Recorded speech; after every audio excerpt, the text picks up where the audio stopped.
Es momento de escuchar la opinión de los salvadoreños y encontrar un equilibrio entre la inmediatez y la profundidad.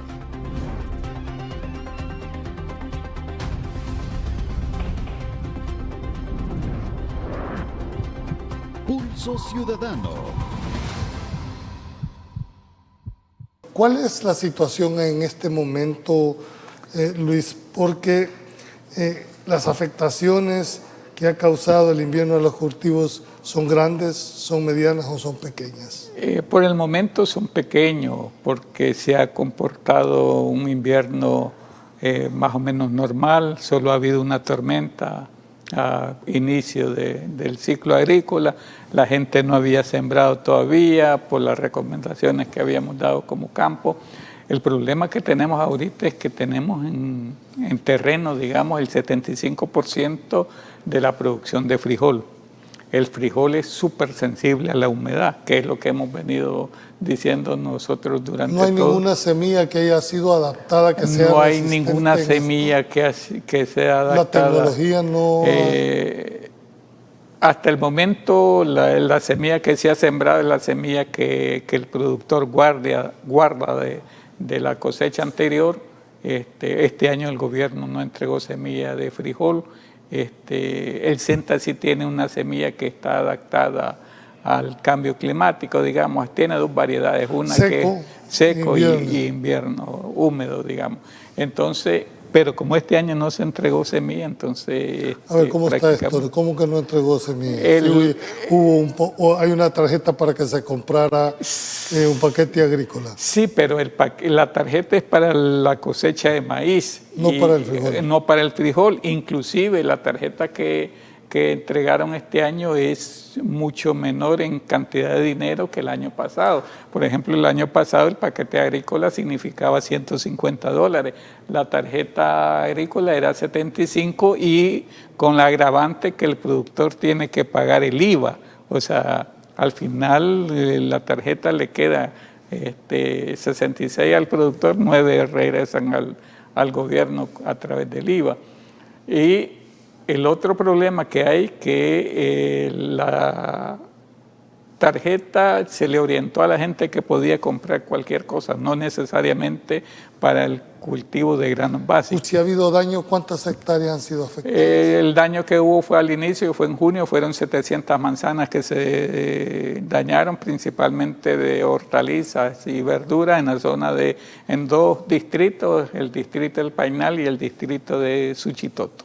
¿Qué tipo de cultivo ha sufrido más daños, Tremini? En este ciclo agrícola tenemos un invierno, digamos, que se ha comportado más o menos normal, no tenemos afectaciones. Quienes sufrieron al inicio del año fueron los ganaderos, principalmente por la tormenta tropical que cayó. Inundaron los pastizales y el ganadero tuvo que encorralar el ganado y darle concentrado o transportar el pasto hacia los corrales para que pudieran alimentarse sin problema. Así como ven las cosas, este país, el ciclo agrícola ha estado en la primera cosecha, la segunda cosecha y lo que se dice la postrera. ¿Cómo estás vislumbrando tú el ciclo agrícola? La postrera es la segunda, digamos, se siembran tres ciclos o tres periodos de siembra. La primera es, le dicen primavera o de invierno, que se siembra. ¿Cuándo sale? ¿Cuándo está saliendo esta primera cosecha? Esta sale en octubre, finales de octubre, comienzo de noviembre. La segunda se siembra en agosto. ¿Ya se sembró? Ya se sembró, ya está sembrada. Que en la primera se siembra el 75% de la producción de maíz, 20% de la producción de frijol y el 100% de la producción de arroz. En la postrera se siembra el 20% de la producción de maíz, el 75% de la producción de frijol y el 100% de la producción de sorgo. Y ya al salir del invierno, en la zona de distritos de riego y zonas de humedales, se siembra el 5% de la producción de frijol y el 5% de la producción de ¿Habrá maíz. pérdida para los Nosotros consideramos que para los productores de frijol sí va a haber pérdidas, porque los pronósticos no son nada alentadores. Se está hablando de tormentas tropicales a la salida del invierno, y eso año con año los afecta. A ver, ¿cómo se está gestionando esta pérdida, dijéramos, por parte de los productores, ya sea en cuanto al acceso de recursos para poder enfrentar? ¿Tienen o no tienen? No tenemos recursos. ¿No hay líneas de crédito por parte de la banca estatal? La banca estatal da a 25.000 productores lo que cubre la banca estatal. De los 420.000 productores que hay a nivel nacional, es bastante bajo. Y el otro problema es que la banca privada, digamos, no cubre la producción de granos básicos. Por no apoya, no los... alto riesgo que tiene, además no es rentable, para ellos necesitan rentabilidad para poder invertir. Bueno, pero si lo mismo hace la banca privada, también la banca estatal corre exactamente el mismo riesgo. Corre el mismo riesgo, y por eso es que nosotros decimos que hay que buscar cómo crear ¿Un tipo de seguro? Un tipo de seguro que ayude a... Porque inclusive nosotros hicimos el ejercicio este año con una empresa de seguros, pero el seguro que los ponía era demasiado altísimo. Lo estaban queriendo cobrar $3.50 por quintal de maíz.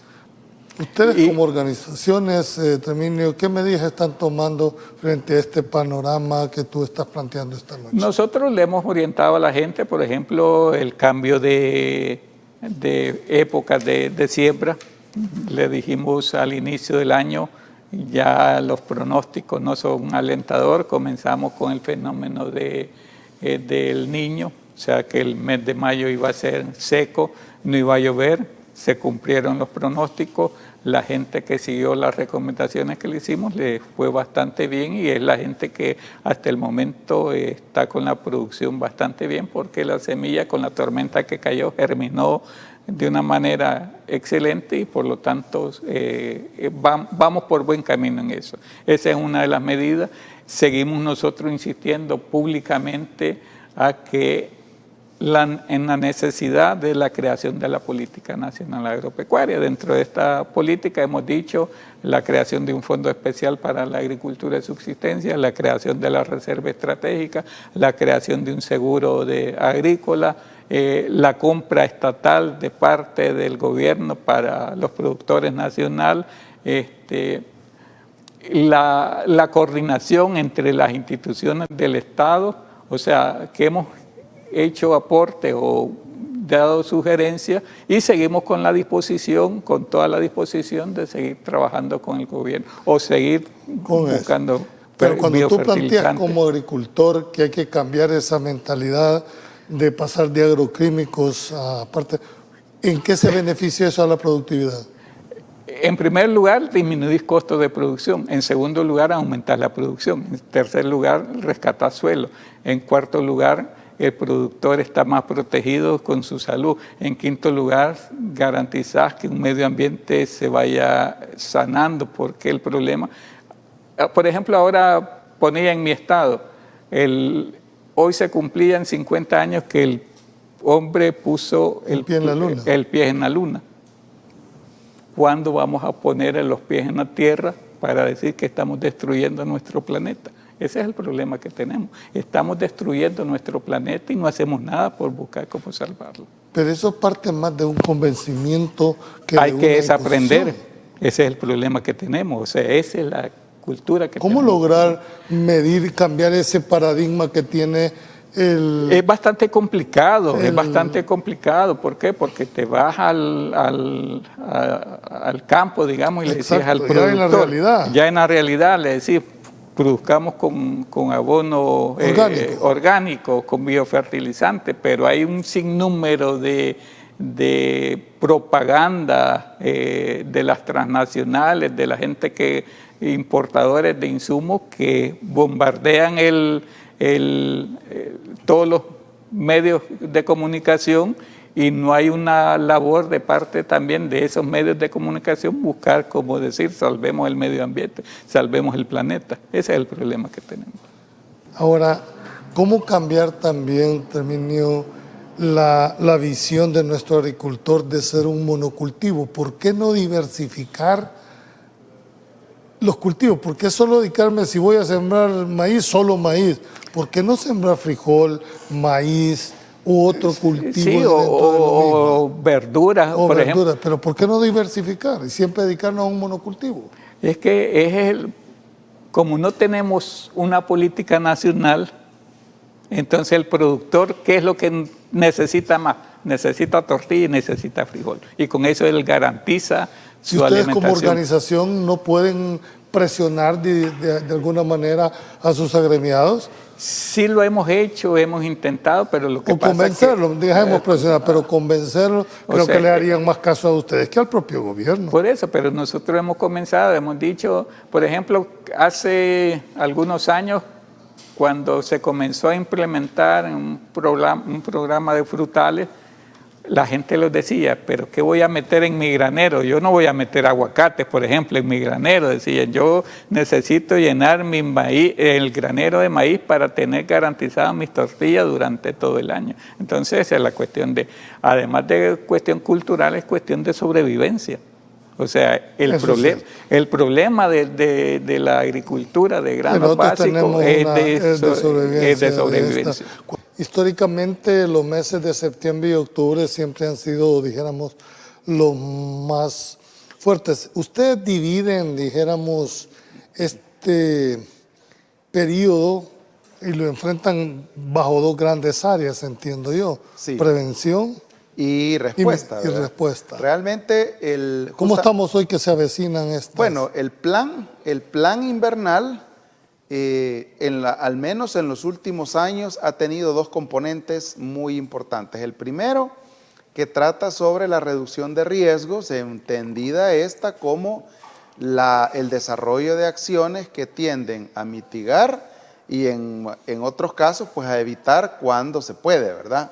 En el entendido que etimológicamente evitar, pues es que no pase nada, ¿verdad? Entonces, esa fase inicia mucho antes que llegue el invierno, incluso limpieza de quebradas, descopado de árboles, limpieza de tragantes. Sí, porque la gente cree que solo hay un plan cuando ya llegó la tormenta. Exacto, entonces, y no, realmente hay actividades que son básicamente transversales en cualquier época del año, ¿verdad? Tanto en el periodo lluvioso como en el periodo seco. Entonces, ahora mismo, básicamente estamos en un estadio de el periodo lluvioso en el que tenemos que ejecutar todas las acciones que tienen que ver con la fase de preparación y respuesta. El ministro de Medio Ambiente da, o por lo menos pone en contexto, que existe una gran posibilidad de que caiga sobre nuestro país una gran cantidad de lluvia, quizás no la que se había dado en un primer momento, sí. Pero esto lo hace a ustedes activarse para que de una manera, dijéramos, preventiva, ya van a saber cuáles son las montañas que están más, ya ustedes tienen ese plan operativo. Definitivamente, y justamente ese plan fue lanzado en abril, don Julio. En abril fue lanzado el plan invernal y en la jerga emergencista nosotros determinamos o denominamos diría yo, ese análisis de riesgos que se hace nos permite establecer al menos 4 escenarios de riesgo. A estas alturas del año, don Julio, sí o sí vamos a tener inundaciones de planicie. ¿Cuáles son las inundaciones de planicie? Todas las que se dan en la costa salvadoreña. ¿Por qué? Es la cuenca baja de todos los ríos. Ahí va a llegar todo. Ahí va a llegar todo el agua. La cuenca baja del Lempa, que básicamente recoge el agua de 3 países de la cuenca alta del Lempa, estamos hablando Honduras, Guatemala y toda la zona norte de Chalatenango, un poco de Santa Ana incluso, un poco también de San Salvador, porque hay que recordar que hay muchos ríos o quebradas de invierno, como usualmente se les llama. ¿Por qué? Porque durante noviembre y abril no tienen ni una tan sola gota de agua, pero empieza a llover. Estos funcionan como colectores o afluentes del Lempa. Entonces, ¿a dónde va a parar esa agua? Allá abajo. Yo sí creo que en la medida en que sigamos martillando desde preparatoria, ¿verdad? Preparatoria, kinder 3, 4, 5, primer grado, etcétera, hasta los estudios superiores sobre qué es el riesgo, cuáles son los detonantes del riesgo, los componentes del riesgo, a qué le llamamos factores de vulnerabilidad, que esos dependen. O sea, si de repente quisiéramos desglosar la ecuación riesgo es igual a amenaza por vulnerabilidad entre capacidades, estamos claros que las amenazas no dependen de nosotros. O sea, sabemos que va a temblar, que va a llover, y esa es parte de la dinámica hidrometeorológica y geológica. Cuando entonces se convierte en riesgo, cuando nosotros lo provocamos. De hecho, el riesgo tiene una característica. El riesgo es construido socialmente. En el preciso momento que el ser humano interviene nocivamente sobre la dinámica, ya sea geológica, hidrometeorológica y cualquier otra denominación, entonces es cuando nos convertimos en un ente susceptible de padecer alguna situación. Eso definitivamente, para cambiarlo, sí o sí, hay que formar, hay que educar, y si en algún momento se ocupa, pues habrá que poner multas también, ¿verdad? Pero bueno, es que ahorita están los suelos sumamente saturados de agua. Sí. Si viniera esa gran cantidad de agua, que ojalá no sea así, ojalá, digo, porque el agua es bendita, pero también en exceso sí, claro, se complica. Estamos preparados para enfrentar, de darse ese panorama. Vimos que está activada la Comisión Nacional ya de Protección Civil, definitivamente, ¿verdad? Frente a este incremento de nubosidad y el fin de semana que hubo lluvia, ¿estamos preparados, director, para enfrentarnos a esto? Por supuesto, don Julio. ¿En qué nos hemos preparado? Número 1, hay albergues dispuestos. Número 2, hemos subido de aviso a advertencia. Mañana, como todos los días, una vez inicia el periodo lluvioso, el Ministerio de Medio Ambiente, específicamente la Dirección de Observatorio de Amenazas, desarrollará la reunión clínica que a nosotros, siendo invitados a esa reunión, nos permite, diría yo, tomar las previsiones del caso. Por ejemplo, mañana es un día muy importante para decidir si nos quedamos en advertencia o pasamos a alerta verde, ¿verdad? Alerta verde, amarilla, ¿Y eso de qué depende, director? En primer lugar, de los pronósticos, ¿verdad? Es decir, si mañana, por ejemplo, nos dicen que los pronósticos acentúan la probabilidad de tener cantidades muy importantes de lluvia entre martes y miércoles, sí o sí habrá un cambio. Ahora, hay que decirlo y es bien importante que la población lo sepa. ¿Qué tiene que ver o qué hago como ciudadano cuando escucho que han decretado alerta verde? Bueno, en principio, si hay alerta verde, estar más atentos a la información, ¿verdad?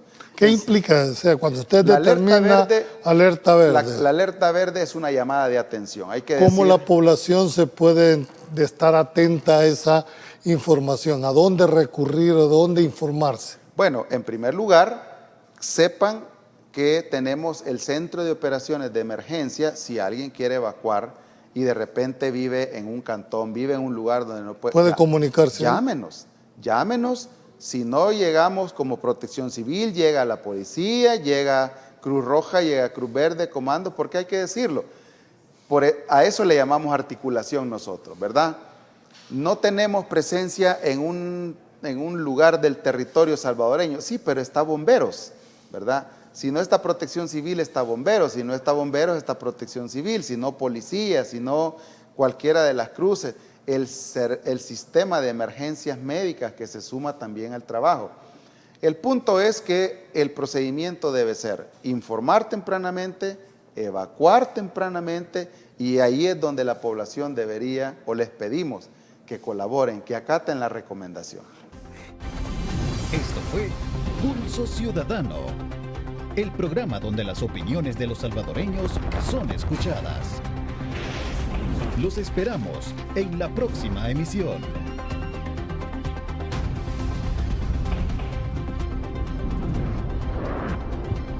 Pulso Ciudadano.